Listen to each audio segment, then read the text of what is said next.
the Magtheridon in Mage is fantastic because it adds those multiple targets they can use to get quest progression, and because it's a 12-12. And a 12-12 isn't just a 12-12 against Demon Hunter. A 12-12 is game-winning against Demon Hunter, because Demon Hunter does not deal with one huge minion particularly well. It can end up just absolutely shutting down the opponent. So I think Magtheridon-less lists, the Demon Hunter is in the lead by a mile, but the Magtheridon on either side brings it closer. The Magtheridon on both sides, I think, makes it actually quite close. Let's see how it pans out already for Seiko. We've talked a lot about Magtheridon, but not the dreaded Glide, which has been, honestly, if I had to pick one card that's the start of this season, I'd pick Glide, because the usage of that card has evolved so much in the past few weeks, couple of months, whatever, and the way players are approaching different matchups with it has actually impressed me a lot, and I think the card is just an X factor in almost any matchup, honestly. So looking forward to seeing what Seiko can do here, whether it is just quest progression, disruption, or in Seiko's perfect world, both. Yeah, I do think it's interesting. It was setting off alarm bells for me a little bit yesterday because, cards are allowed to be powerful disruption against certain things, right? But they should also have weaknesses to compensate for that. But now we've started to get into the world where we're seeing Glide win matchups against Face Hunter as well on the other side, which that's starting to look a little bit sketchy. It's got to be said. But yeah, it's been an incredibly powerful card. Absolutely come into its own in the last, I would say, 3 weeks of Grandmasters overall.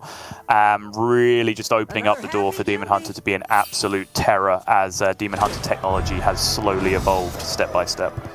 Seiko getting a nice early Quest 1 done, of course. Does mean he has the choice now, arguably, of the double Glide, right? I'm not saying he can play both, but I just mean he can choose which one he wants to go for, whether it's Outcast or not. So we'll see how that pans out going forward. Felkeine keeping it nice and simple, though, getting a very early flow down, and now does have options going forward for next turn. Most likely, I imagine it's going to include just getting that Ice Barrier active, maybe the Studies as well. Sorry, Raven, are you making plans against Demon Hunter with the cards that you currently have in your hand? What kind of fool are you? A hopeful one, Sol. Okay. Yeah, no, that story checks out. Are you saying the real way to play against Demon Hunter is to just close your eyes and just play any green cards you see? No, but quite to the contrary, the way to play against Demon Hunter is something that we've seen some players actually managing to do at a very high level. And even the way as the Demon Hunter to play themselves is to do the same thing. It's to very tightly curate a hand that has a high recovery factor after Glide, right? And that's, again, the kind of thing that in the Glory versus Allen matchup, we saw two players doing so well. Both players just dumping out cards that they didn't want to draw after Glide and leaving their deck stacked with card draw after Glide. Allen, for example, discover a skull, playable that turn, but not playing it. Playing a bunch of other cards out of his hand that he didn't want, and then gliding that skull back into his deck so he could then draw it again later. Like, there's all kind of nutso interactions that can go around behind Glide, which is why, even though it is potentially, a card that can be as disruptive as, say, Mindrender or Lucia, for example, I do think the play and counterplay dynamic that is available from both sides keeps it from feeling just a little bit less toxic. And even look at this, right? Felkeine did play around the Glide on curve because he just played Flow the turn before, so... Yep. That'll definitely help. Certainly will. Which means a Glide for Seiko would have simply taken a bunch of full cost cards from his hand and replaced them with, admittedly, a lighter quantity, but discounted cards nonetheless. And then if one of those discounted cards is a refreshing Springwater or whatever, you have just improved your opponent's hand at that point. I do still think the point comes eventually where Seiko will want to start ripping some Glides. Yep. Starting to stack up in the hand right now. 2 Glides. What's the pick? I know, a 3rd Glide. Wait, why did he play a 3-mana Glide instead of a 2-mana Glide? Is that just worse? Just has less mana now. Maybe he felt like he didn't want the mana, Sol. Okay. Maybe he just didn't want it. Yeah, not sure on that one, actually. I'll be honest, at the time he played it, I was just staring at the 3-cost one. Oh, actually, no, it's fine. Because I had them the other way around. The 2-mana Glide was the non-outcast one. The other one that was outcast was the other 3-mana Glide, so it actually doesn't make a difference which one he ended up playing. They both cost 3. Okay, well, question moments here for Felkeine. Does have that Magtheridon. It's also a nice draw as well on the turn you want to Spring Water, right? Because you know it's an almost null chance of missing. There is just the one thief left in the deck that could have disrupted that. Yep, very fair. Now with Brain Freeze though, that was a really good pickup. Yeah, allows him to at least get some usage out of these Magtheridon tokens.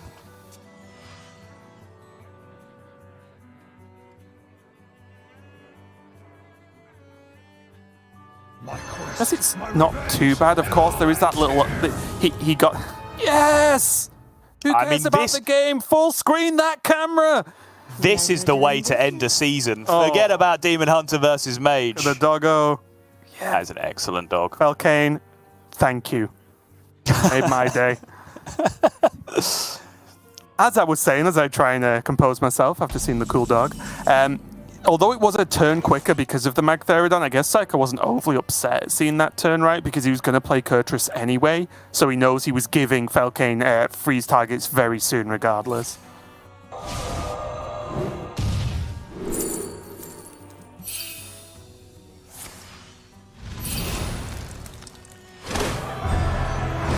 Looks like a nice crossover turn. Something you do look for a lot with this mage is trying to get that the hot streak into the quest proc, into the cheap fire spell to then continue the train roll in here.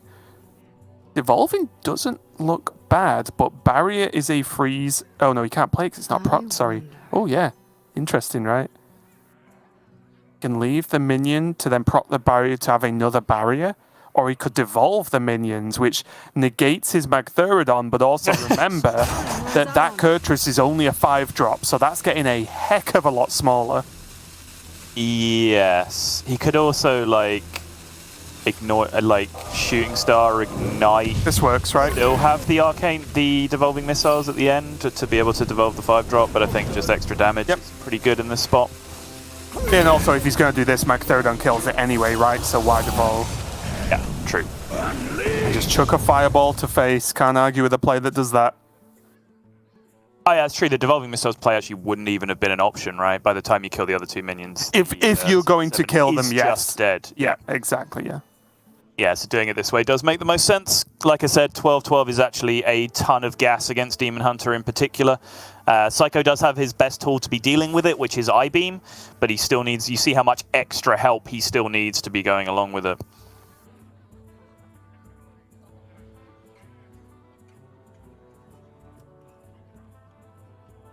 Gotta think how to squeeze the I-Beam in, but of course the Spectral will draw him the most cards for just the 1 mana. Looks really strong.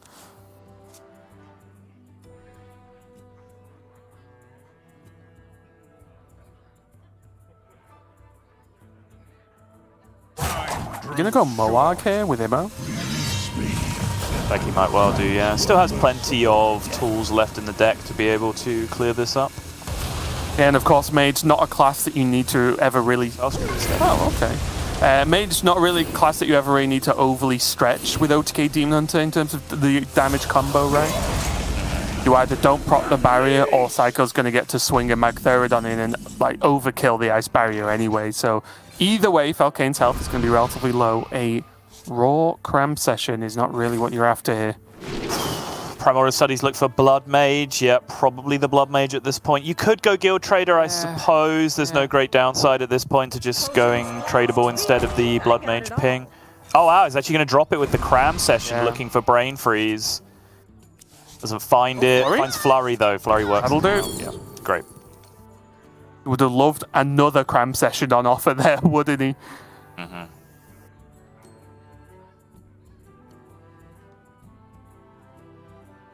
Now, weirdly enough, with only a few cards in Seiko's hand, obviously that can change rapidly, can make the decision as to whether he even wants to freeze this turn, because maybe he wants the barrier to be procced so he can potentially draw into the next one. I guess, though, this is his last freeze, right? For Dawn Grasp? Mm-hmm. Yeah, I don't know. I think it might be less about the extra ice barrier, more just about like the tempo swing turn that can come alongside the Dawn Grasp, right? Just needs to make sure he's relinquishing pressure on that turn when it comes down, which I think makes the most sense. Seiko forced here to play a Moarg, with his acrobatics to be able to continue the card draw. He does have 3-mana Il'gynoth in hand though currently, which means just with that Eye Beam, he is getting very, very close indeed. So how much damage is that now? The 12/12 pushes 4 through the Ice Barrier. So he needs 22 currently, but I think that is just 20 in hand, plus 1 from the hero power. That's 21. He's 1 off currently. Oh, yeah.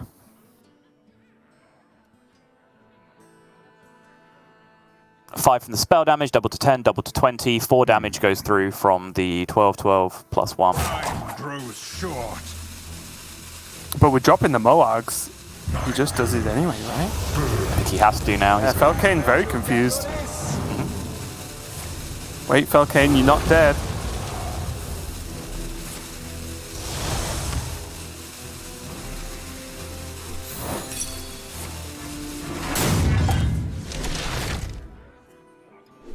"12 into 14, 1 into 2. Leaves Felkeine alive at 1. Right, Felkeine, all you've got to do is kill him. Problem solved. Or just kill the Il'gynoth and play an Ice Barrier, right? Like, clear the board, play an Ice Barrier. He's still in business as well. Yes. And there's 2 Moags in play, so clearing the board is not that hard. Oh! First Flame's a big pickup. As long as he can freeze the Magtheridon, right? Well, that hasn't worked. No, I don't spot an Ice Barrier anywhere here. Oh, wow. You win this. I honestly did not expect that to work from Seiko. But he gets the win. 1 damage off the instant lethal, but with no great response from Felkeine there. That is just going to be game 1 going to Seiko, and a pretty close win, actually. As we said, that could have gone wrong. 1 Ice Barrier and some easy clear, and you mentioned double Moag means those minions get destroyed very, very easily. So yeah, close game number 1 there. That was a tight one. Yeah, Fire Sail plus Ice Barrier, anything like that, really. Even probably the first Flame, the Flurry in an Ice Barrier probably did enough to be able to clear it down. But forget about Hearthstone. We know what the real highlight is. Felkeine, now with the drama of high-stakes Hearthstone over, with him pretty much just playing an exhibition match for $500 right now against Seiko.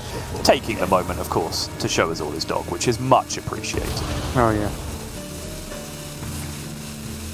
Yeah, close game 1. Looks like Felkeine is going to be queuing his Mage once again.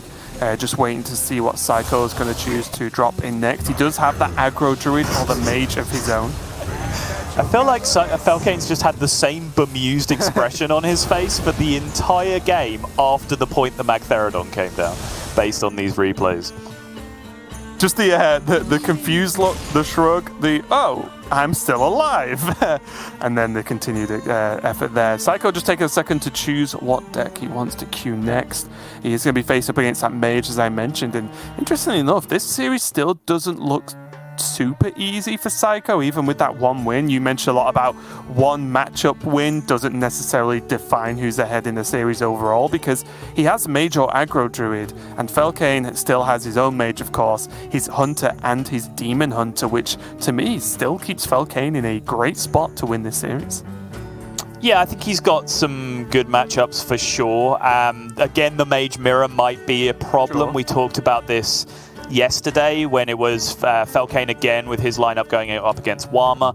It was the Mage Mirror that ended up deciding that one, but perhaps not in game 5 as we were expecting. But once again, it does feel like the Mages are the difficult decks to pick up a win with. And honestly, you're saying, you know, Seiko just taking a moment to figure out what deck he wants to play. He might have just taken a moment to just go out, get some fresh air, refresh himself, get a glass of water, whatever it took, right? Because it was the end, kind of the end of a game that you don't want to carry into the next game. Right.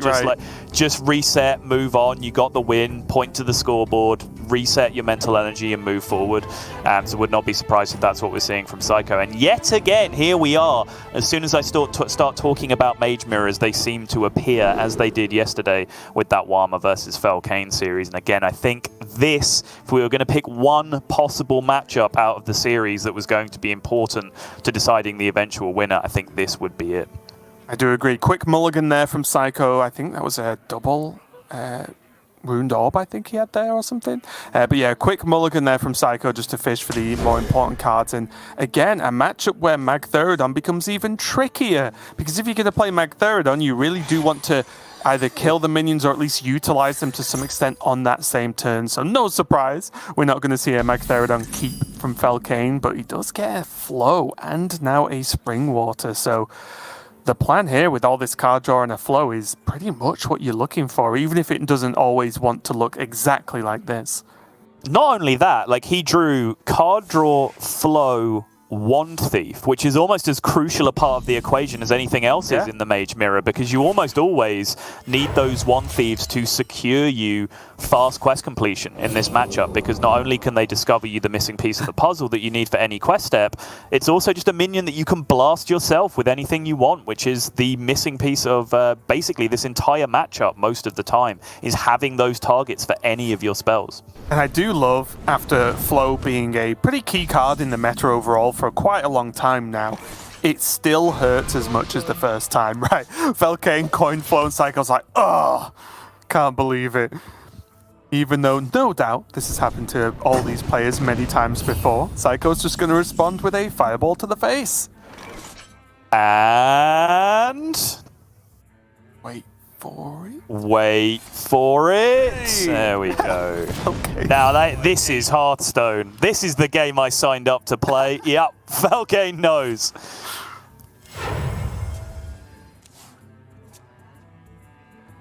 Oh, hits the Wand Thief off the Spring Water. No, no, no, says Felkeine. Can we watch pressure off Felkeine every week, oh, please? Man, This great, is isn't it? much more entertaining.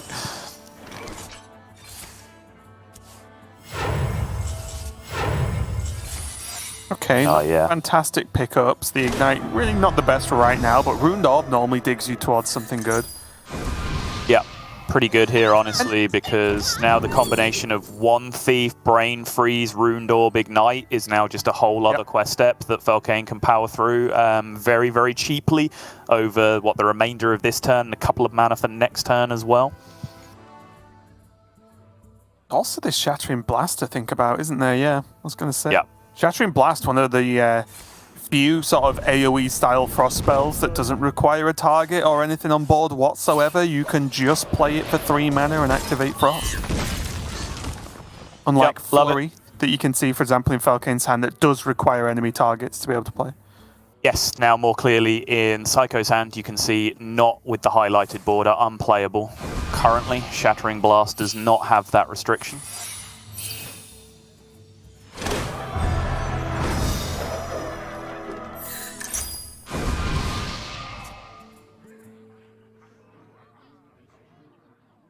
Seiko further behind because of essentially that wasted turn that came with the Spring Water bricking hitting the minion. I suppose if you want to dig really hard for an upside there, that does mean that you drew your Wand Thief, which, as I mentioned, is actually a really, really important piece of the puzzle in this matchup to be able to use those First Flames and Brain Freezes. But Felkeine, I think, just is being so much more mana efficient, not only because of the flow, but because he didn't just set 2 mana on fire with his refreshing Spring Water, that he's just marching through this quest so much faster than his opponent now. And even squeeze in this Wildfire for 1 mana. The buff really coming in clutch that turn. He's done, right? Like, it doesn't look like it because it's not actually in his hand, but all he needs is Arcane, and Arcane costs him 0 right now, so he is done with this quest. Well, I think most importantly, right, he can just flow into it instead. Well, if he flows next turn, he can't also Cram Session next turn. Well, I think there is a debate to be had. Okay, yeah. I'm always a flow gamer because I just think the next turn becomes so much more powerful that you could take that turn you're playing. Like, with only 1 flow activated for Felkeine at the moment, he has to spend 5 mana on Dawn Grasp, 1 mana on the Cram Session. So then, even with just the 1 flow, is it really worth the difference? Completely agree. In this game state in particular, Yes. I think there are game states where you would just do the Cram Session thing and just try and progress your game plan. But he's just so far ahead of the curve right now against what Seiko's doing on the other side that, screw it. Just set up the best possible position you can with double flow Cram Session in hand. Yeah.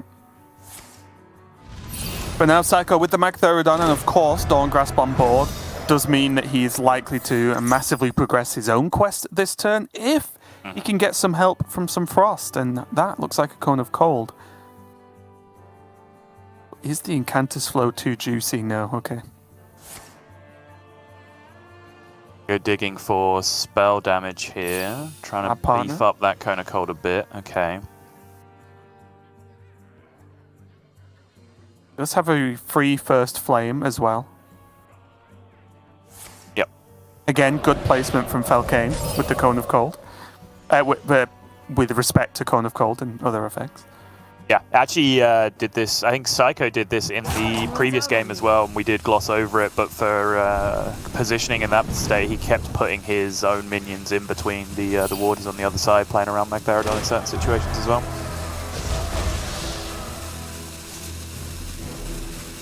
I have proven myself. And though he didn't get to prop Magtheridon, he does get his own Dawngrasp down, and the majority of the minions on the enemy board here aren't going to get to attack anyway, so not too much of a big issue, but Felkeine's about to pop off.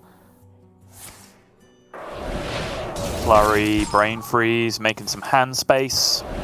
To draw, let me just count, 1 million cards. Okay, I was going to say, it looked like just from the order we were watching the animations, which is sometimes a bit slower than what the opponent is doing, that the Runed Orb was cast before the cram session, which I couldn't really think of a single viable reason to do, because if anything, you're just going to draw... Yeah, if anything, you're just going to draw more efficient burn damage from your deck with double flow and cram session, right, than the Runed Orb. As it turns out, he needed the Runed Orb to get the lethal anyway, but the ordering in the end on point from Felkeine. And I think even though now that's a victory in the Mage Mirror that squares Felkeine up at 1-1 in the series, I think in reality he's taken the lead in the series because of the deck that he has won with in comparison to the deck that Seiko has won with. Yeah, I agree. Just to give you a bit of a overview of what's left for Felkeine, he of course has his Face Hunter, but he also has that Brute Demon Hunter, I suppose. I was looking at it, keep wanting to call it OTK with Brutes, but Salt's called it Brute Demon Hunter, so we'll call it that for now. But yeah, he does have the Demon Hunter, which is I think pretty good versus Mage, and then he has Face Hunter, which is one of the more sort of given Mage matchups where you're just like, yes, I should win this 9 times out of 10. Yeah, for sure. I don't know whether 9 times out of 10 I knew you were going to say it. Quite accurate. I knew you were... I should have said the 9-1 matchup, but that would have been right, wouldn't it? With the old FGC talk, is that right? Well, I mean, that I still don't think it's a 9-1 matchup either. That no, I'm means just saying the I should same have thing. phrased it more of as something for you, specifically. Sure, okay. But yes, I mean, I think if you are going to use a turn of phrase that I know you were just using as a turn of phrase, but it does suggest a particular percentage or fraction that the matchup is won, and I don't think it's quite that extreme. There are starts that involve flows and ice barriers early on where the Mage can get there, but yes, it's a very, very good matchup for the Hunter overall, and I think that's a big deal about why we are talking about this in terms of the series that we had yesterday with Wama as well. It was very much the same deal. The Hunters always felt like they were going to get a win, the Demon Hunters always felt like they were going to get a win, and it was the Mage that was going to struggle. This one, the Aggro Druid, this is what I'm really looking forward to. This is a real X-Factor deck in Europe. Particularly interested in seeing this matchup against Hunter, because I think that's a super swingy matchup, very, very do or die. I think, you know, the fastest possible Druid starts just blow Hunter out of the water with how much stuff they can put in play so quickly, but a mediocre Druid start, I think, just loses board way too aggressively to a mediocre Hunter start, right? So I'm very interested in seeing how these decks line up, and now Raven's about to tell me that's not going to be the matchup. No, that is going to be the matchup. Nice! Yeah, pretty good. But yeah, I do agree. I think like there's odd ways you can pull something out the bag with Hunter if you've kept even slightly behind, sort of, if you've been slightly losing for the majority of the game, but you're not just getting blown away, then there'll never not be a Rhino target, for example. So there are things that can be done to make up some damage. But in general, I do agree. You either very much win this matchup or very much lose this matchup, in my experience. And it really is just all about those openings. Druid has some of the most disgusting openings you can ever have, but one of the drawbacks is that, at least for me, they just aren't quite as consistent, whereas the Hunter openings feel a lot more, you know, at worst, there'll be a few minions just poking away damage early on, very generally speaking, of course. And we can see there is that Moonfang, which again is a card that I can't see having much impact in this specific matchup, because by the time you get to it, I think the game has largely been decided. Yeah, I do think it will function a bit as a win more card in this matchup, and that is, generally considered a bad thing. Like, win more is used with a negative connotation most of the time, but there are situations where it's useful, right? If Felkeine does get a smooth curve and he is ahead on board, Seiko might be looking at a board state thinking, okay, I'm behind, but I can cope, and then the Moonfang lands, right? And that's the final kicker that he can't get past. Those are the situations where it's going to be good. Outside of that, not so much. And this is true of any matchup with Druid, of course, but I think especially in this one, if Druid and Seiko in this instance, of course, doesn't actually get decent card draw, I do think, like, 1-for-1, Hunter, or average opening versus average opening, Hunter will beat out the Druid if they don't have resources to refill or buff. So I think, again, keep an eye out for card draw for Seiko, because he could get just taken apart pretty quickly here. Even now you can see Initiate Coin into Guardian Org Merchant, takes control of the board straight away. Seiko already doesn't have an amazing response, does have Org Merchant and Adorable himself, but you can already see, right, just the quality of the hands are slowly leaning over to Felkeine already. So what this draw is, that's not bad. That gives him a decent follow-up next turn, but I suspect we will still be seeing the Gordon play this turn. Yep. Pretty perfect, right? Basically anything you can do, I can do better. Recontest the board with his own 3-2. Even the Adorable Infestation coming back the other way doesn't create a good trade on the Org Merchant. It would have to go into the Marshal Cub to define a value trade. And that means that now the Marshal Cub that Seiko got in hand curves out very nicely with the Bone Chewer Brawler next turn. Tough decision here for Felkeine. He could go for more board presence with Adorable and the 1-1. Or he could actually just quick shot Gordon, take a value trade, and say, well, you could say, oh, well, then it's just a hero power from Seiko. But in a board-focused aggro mirror, if Seiko's going to spend 2/3 of his mana hero powering, then it's likely that Felkeine keeps hold of the initiative in the game. I think this is very close, actually. I think I would have landed on this. Okay. I think if the Adorable happens, it is the trade I was talking about as well, right? Like, you Adorable, you value trade, and then you play the other 1-1 alongside it. You just kind of have a big wide board, 3-1. By zoo rules, you're winning at that point. But yeah, I do like the quick shot. I think the quick shot is equally clean, and I do like your argument about if your opponent is hero powering, they're probably having a bad turn. However, having just drawn Razor Guard, I think a bad turn is something that Seiko is willing to endure here, because it means over the course of 2 turns, he can create quite the board swing, and then those 2 turns where he's board swinging grow him into that Arbor Up on the following turn. Especially with that painful draw. Oh, it's so bad, Raven! It's such a useless card! Imagine if he played on 2. Be perfect. But he didn't. Imagine if Seiko played Arbor Up on 2. That would be pretty good as well, but he didn't. That's like saying a 1-drop on turn 12 is bad, right? Yeah, sure. What is it?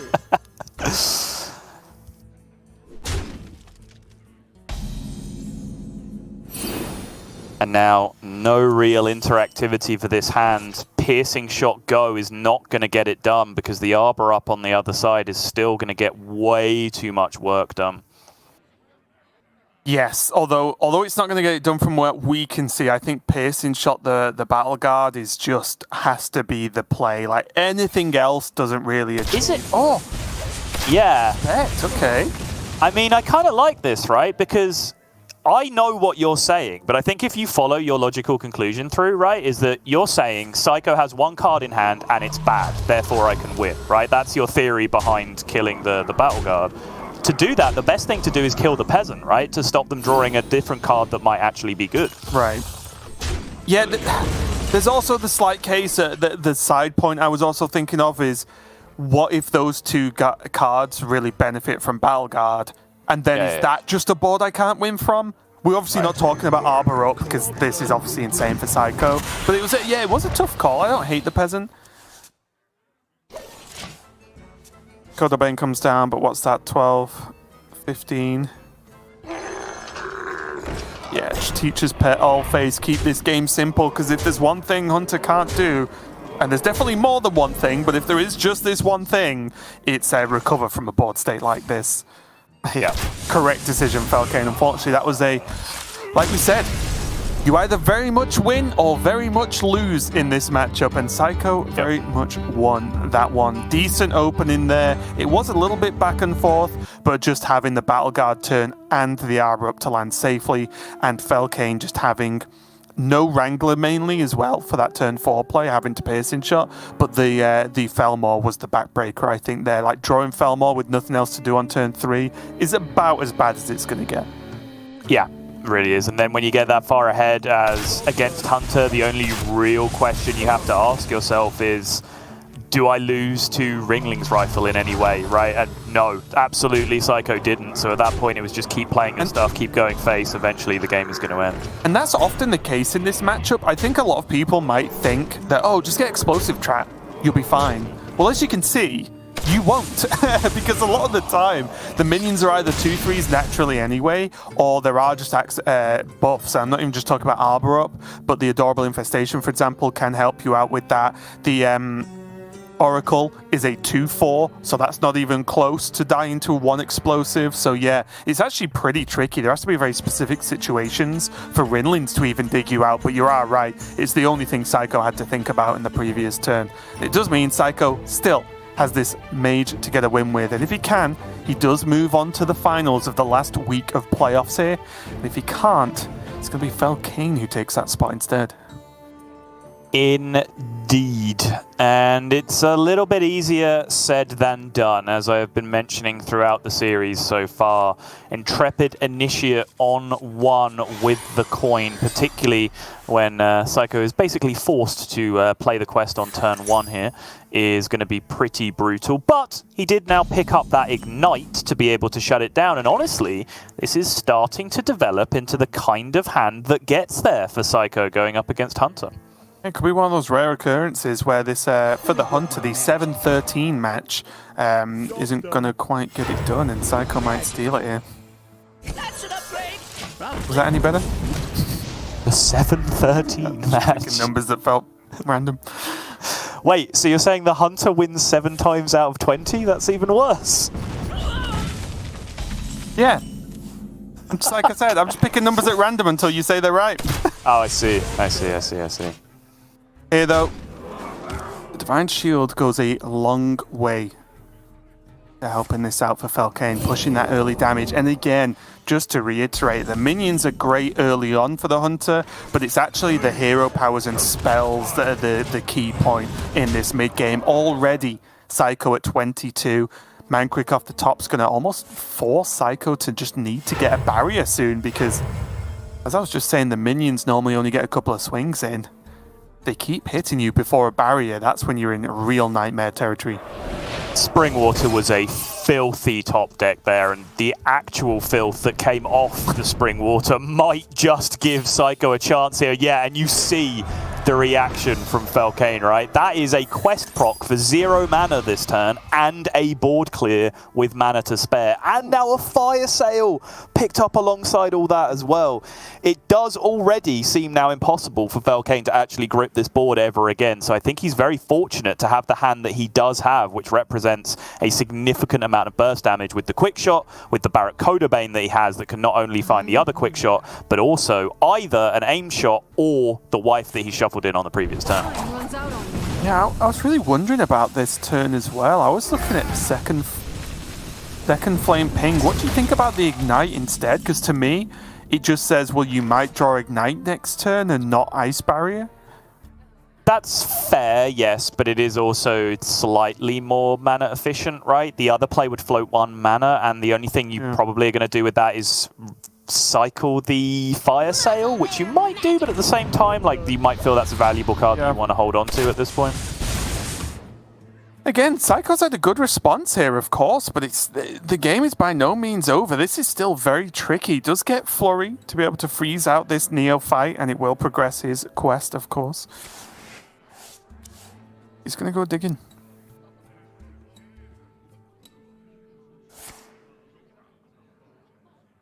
The deck has been flowed, which is why these new cards being drawn look weird, that they're not increased by Neophyte, because they are increased by Neophyte. Of course, it just doesn't affect them if they're 1 mana down anyway. Discover spell could help Seiko out a lot. It could.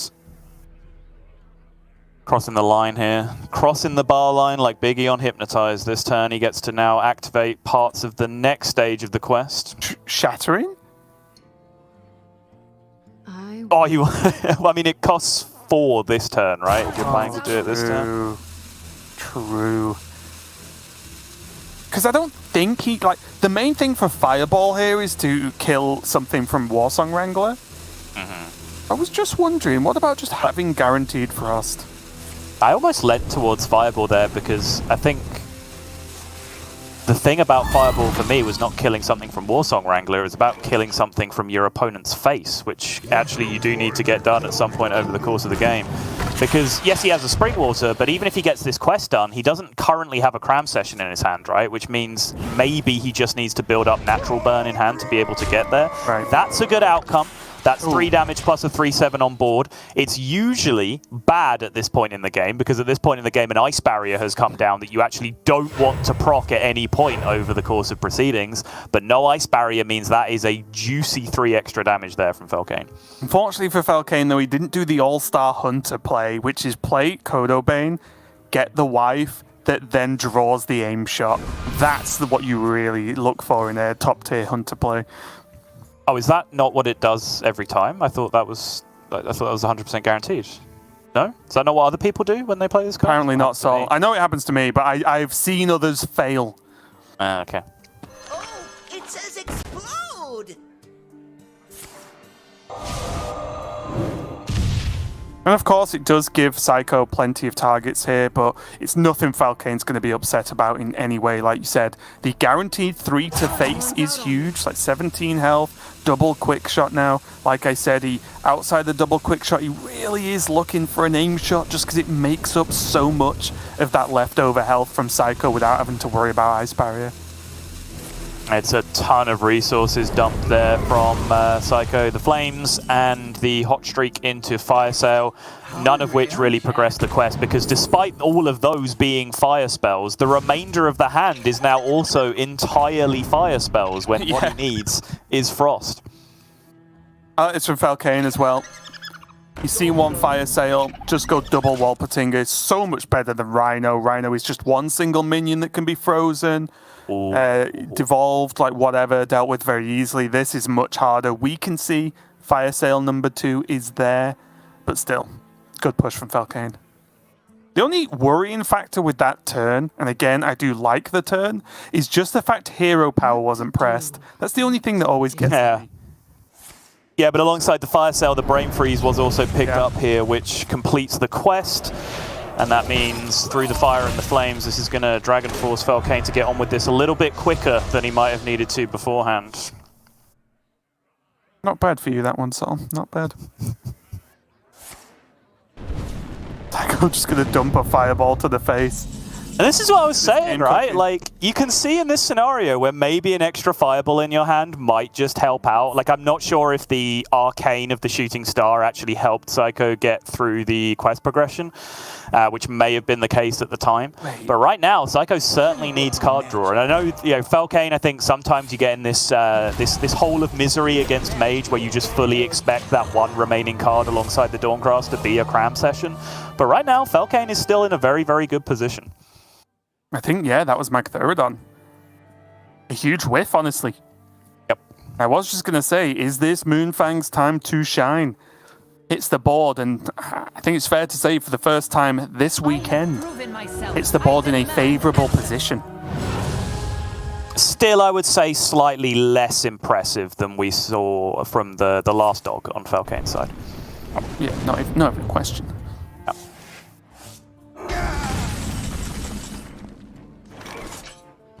Wait a minute. 6, 7, 8. 18. Lethal. Done. Facing shot on the 2-2. He has more than enough damage to make this up here. Oh, he could just use true aim. Power as well. Yep. Quick weapon hero power does the job as well. It's the one I saw. Pacing shot your own minions, the more stylish play, so Felkeine loses some points there in my estimations, but still, he gets the victory over the Mage, and again, you could see there how tough the matchup can be. Seiko definitely ended in some awkward situations, being a bit overloaded with fire spells as opposed to a bit of a broader selection throughout a couple of turns there, but in general, the matchup's hard. No Ice Barrier was a huge deal. It's one of the games where I think minions actually dealt way more damage on average than they usually do in this matchup. Yeah, he just kept going minions, right? And even after the point where it was huge clear the first time with the discounted spells, the hot streak, and the fire sale, he reloaded, and then the second fire sale was there alongside the brain freeze, which was absolute worst case scenario for Felkeine recommitting to board.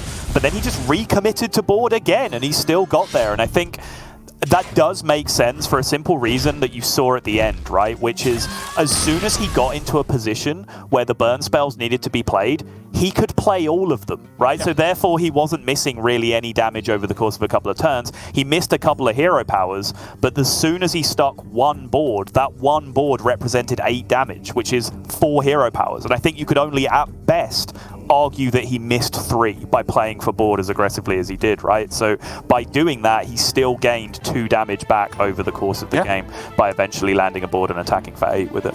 No, 100% agreed there. 2 to 3 hero powers arguably missed, but all the damage gained back in the end, so paid off overall. And this does mean we are going to the final game in this series, no matter what. It's going to be Seiko and his Mage, and he is not having to find himself looking for Ice Barrier in this matchup, because he is going to keep hold of that in his mulligan.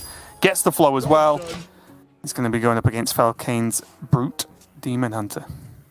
Yeah, sorry, I was looking at some deck lists there for a second, and just from the words you were saying, I thought you were trying to say that Ice Barrier wasn't going to be important in this matchup. Oh, no, and I shot back over to call you wrong, and then I see what you were talking about, because yes, he absolutely hangs on to Ice Barrier in the opening hand, because just that castable Frost spell is one of the most important things you can possibly have access to in this matchup. Ooh. Do you like that 2-pair, Sol? Because I do. Well, I mean, the flow pair is certainly pretty monstrous. Whether that second Ice Barrier ever gets played this game is a different matter, because I'm sure this Tusk Piercer will be used up this turn to play around the eventuality of any Ice Barrier. Well, that means having 1 extra Ice Barrier in hand be deleted equals no Brutes get played, then yeah, I'm all for it if I'm Seiko at this point.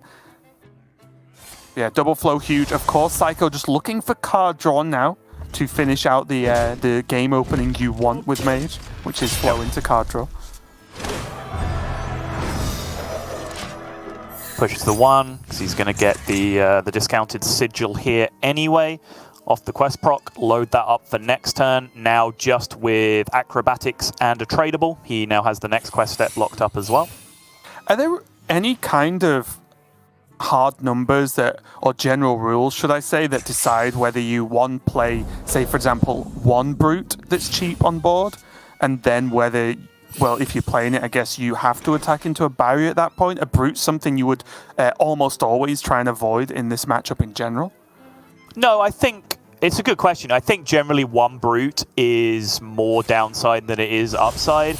Sometimes you'll be forced to play it because at the same time, Demon Hunter has to worry about outcast considerations, right? So you can't just sit there with a minion in your hand and say, I'm never going to play this, because then you'll run into issues with hand positioning. But generally, if you're looking to play Brutes, you want to play them 2 or 3 at a time, because 1 is just a target for Brain Freeze and First Flame that you're giving to your opponent. 2 becomes a problem. Well, let's see if he can make it, because there's a philosophy, but not playable this turn. It is playable this turn. He can just discount it with the Illidari Studies. Yeah, you're right. I was looking at double jump for a second, and I was like, well, what does double jump do? But no, you are right. You can discount it and play the Brute. I mean, pick a card, any card, really. Probably Glavesmith at that point. Yep, agreed. Playable. Handily 0 mana Brute takes priority over the 1 mana Moarg, so nothing tricky to have to navigate there. And yeah, this has worked out pretty ideally, I would say, for Felkeine, although you wouldn't know it looking at his face right now. Well, I think it's fair to say this was a decent turn, but it's not the turn Felkeine would want in a perfect world, right? I mean, he's a greedy, greedy boy if he wants to start better than this in Demon Hunter. That's what you've got to be in this game, Sol. Yeah, true.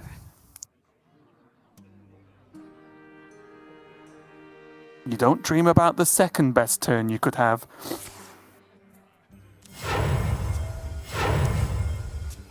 I mean, spring water. Spring water. Let's not get into what Grandmasters dream about. Well, very true. Let's move on with anything but that at this point.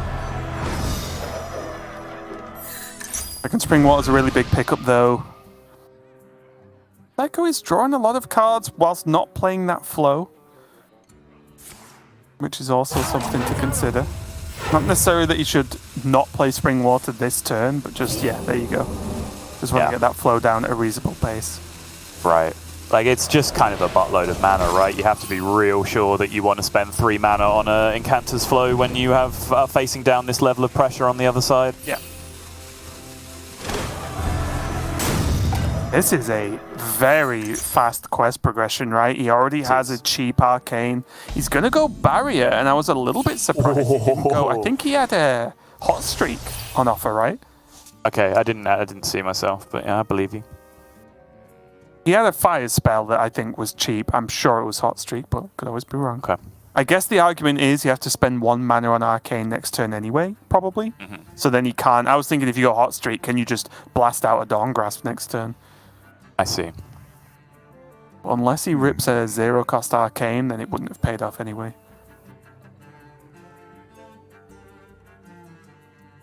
Now here's the question, right? Does Felkeine want to swing with this Brute this turn? One's frozen and he's almost certainly going to die next turn. Pleasure doing business. I will get to your question in a second. Yeah, this is fine. I think, Felkeine was just pausing there at the start just to make sure that he didn't do anything stupid with burning a Kurtrus or anything dumb like that. To answer your question, yeah, I think so, right? Like, even if this 2 damage from the weapon wasn't coming through, you're still only changing your opponent from 26 to 28, which isn't really a relevant breakpoint in terms of Il'gynoth OTK damage at that point, right? So it should be still fine. I think at this point in the game, you can argue, well, don't attack because now you allow your opponent to play another Ice Barrier as their Frost spell for their final step of the quest.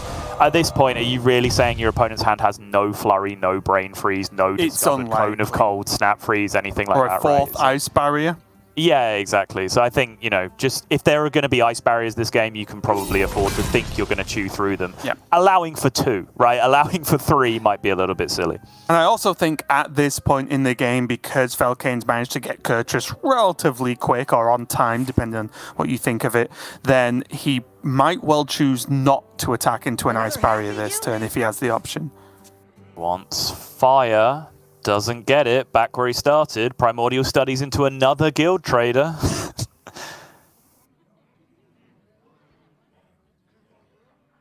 No Groundhog Day?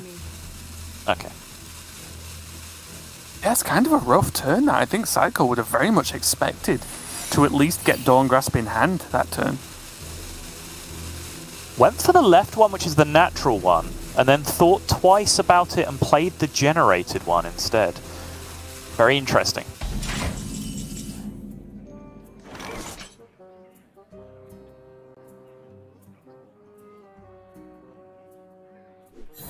I just had to check my notes. There are glides in this deck. There are, yes. How have we not seen them yet, Soto? This is going to be glide now, 100%. Oh, close. No.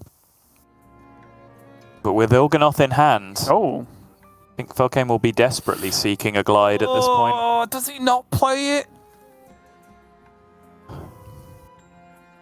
I mean, that's the danger, right? Yeah, exactly, because... Would you like to explain to our dear viewers what that meant, Raven? Everyone sit down and listen, right?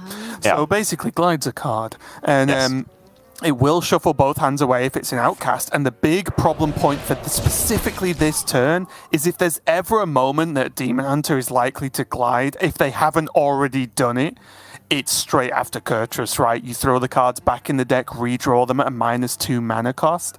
You only draw 4, of course, but the nature of how the deck works is you have a ton of card draw, so then draw gets more draw, and it cycles like that. So I think that's the big problem, is straight after a Kurtrus is as likely as Felkeine would set up a glide as is possible.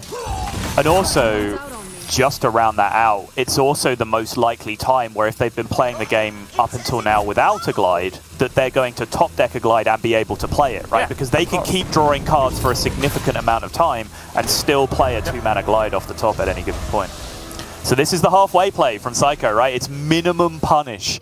He takes the Dawn Grasp in hand, but he says, if you want to glide me here, you have to improve my hand, at least in terms of raw quantity of cards that I'm seeing with here. Hey, there is acrobatics. For some. Oh, sorry, there's the weapon swing first. Guess it's the starting point. Okay. Go acrobatics now. Oh, he's... Those are both playable, but the Viper costs him 1 to play, which means he will not be able to play a Glide at this point if it comes off the top. 2 glides, bottom 7. Yep. Simply unlikely. He's going to trigger the acrobatics. However, we can now look at this the other way, right? Is 2 glides bottom 7, but actually only 5, well, okay, 2 glides bottom 5, but actually only 5 cards remaining in his entire deck at this point, which means just by pure process of elimination, he should be very close to having an OTK. In reality, he's not, because without the glides, he's got too many fully expensive combo pieces sat in his own hand right now. But he now has to continue to dump cards to even allow for those sigil draws to go into his hand. Yeah, if he actually retains this guild trader, which he might have some hopes that he could. Yeah. He won't, but he could hope. Purely because, you know, you've got to say, right, okay, my opponent's got Dawn Grasp and 1 card and then 1 card on the draw. There's a chance that there isn't card draw there. It's a small one, but there's a chance.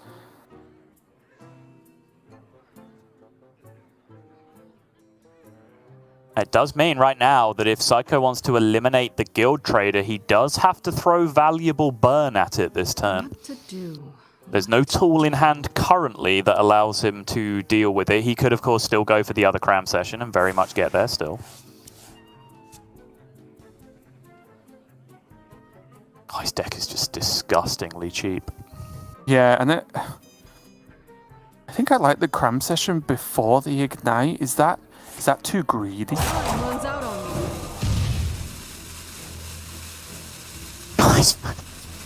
Every box has had an ice barrier in it this game. Yeah, he's going to ignite, I guess, cram session after the fact, or maybe even wait with the cram session. Because again, is he going to view it that he's filling his hand up and then into a glide, which he must be expecting is at least an option. We can see it's not right now.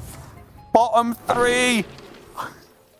There's one. Finally, Felkeine says, far too late at this stage in the game. He picks up a glide.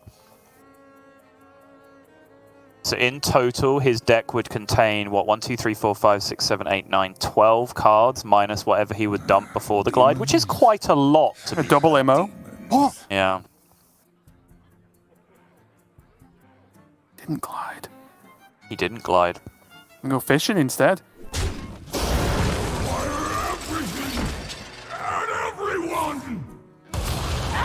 Drop elimination aura here instead. Sure. Okay. Might get the bad news. Oh, he doesn't know about the cram session. No. Now he's like, wait a minute.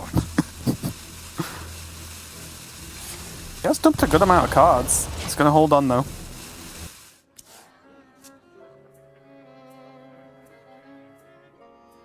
Seiko, I imagine, yeah, going to start Ignite.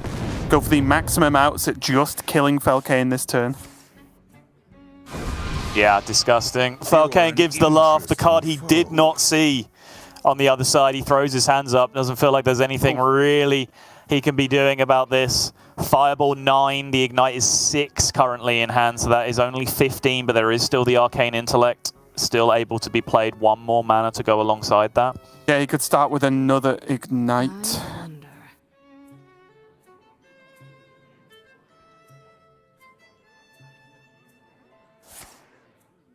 That's really just thinking about, can he just pull together all the burst at the same time, because of course there's a small chance Felkeine can heal, but also that Ignite is effectively infinite, so there's no way Felkeine can heal up to 30 at any point and go, okay, I can win in fatigue right now. Simply not possible.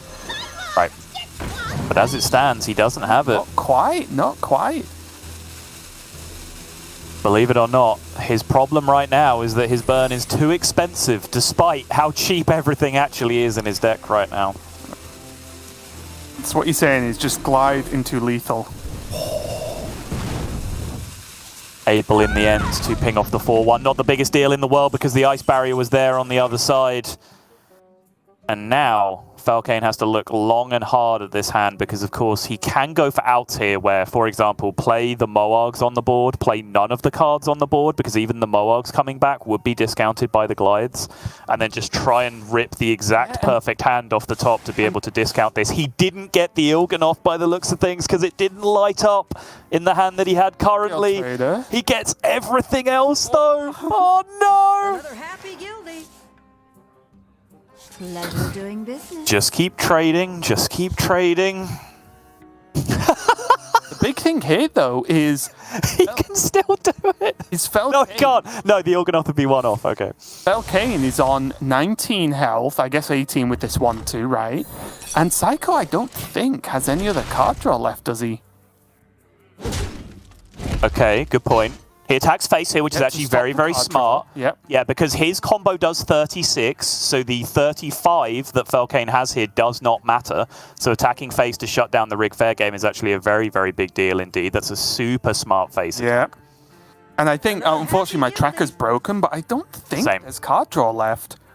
So it becomes, like, unlikely, or at least a chance, I guess, that Seiko just doesn't have straight lethal this turn. That's 9 plus 7, 16 plus 1 plus ping. That's 18 damage this turn, Raven. That is a 7 damage Ignite that he has in his hand currently. What to do? This is the weirdest version of this matchup I think I've ever seen. Yeah, same. Felkeine has given this game up at least 3 times so far, and I think he's going to win it.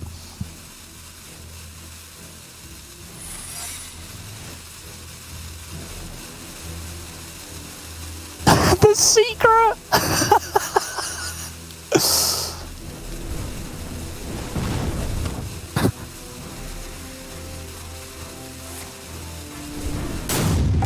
Yeah, might as well just play around any weird outs that involve like an I-beam or something weird that you've forgotten about being generated on the other side.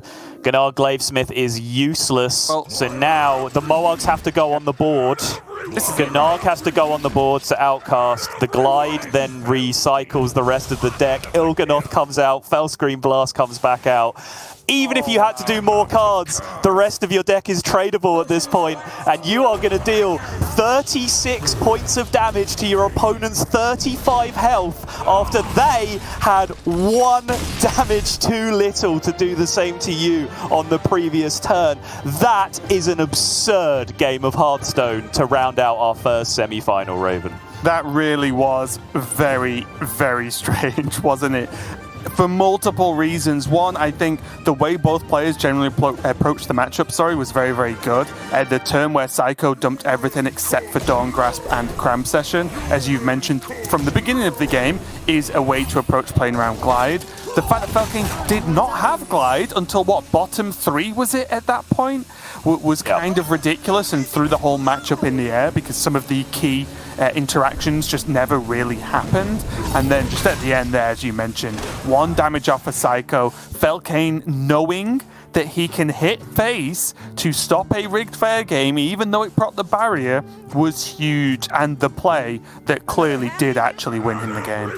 Yeah, it was a gorgeous play, and I think Felkeine, I think this is the best way to describe him, is that he's the player in Grandmasters that has some of the highest highs and some of the lowest lows in terms of what he hits with his playstyle, right? Because I think peak Felkeine is very much in line with a lot of the other young French up-and-coming Hearthstone scene, right? Like, he can absolutely hang at that level with the best of them, but sometimes he just hits those absolute disaster scapes that leave him looking a little bit foolish, and that's where his massively inconsistent win rate comes into play as a Grandmaster. But this time around, he is going to move forward to take a seat in the final. We could be looking at an all-French final, but I'll tell you one thing that we won't have in the final, Raven, and that is a Gia prediction, because that means once more Gia has managed to whiff it. She picked Seiko, I believe, for this week, and it's just a statistical anomaly at this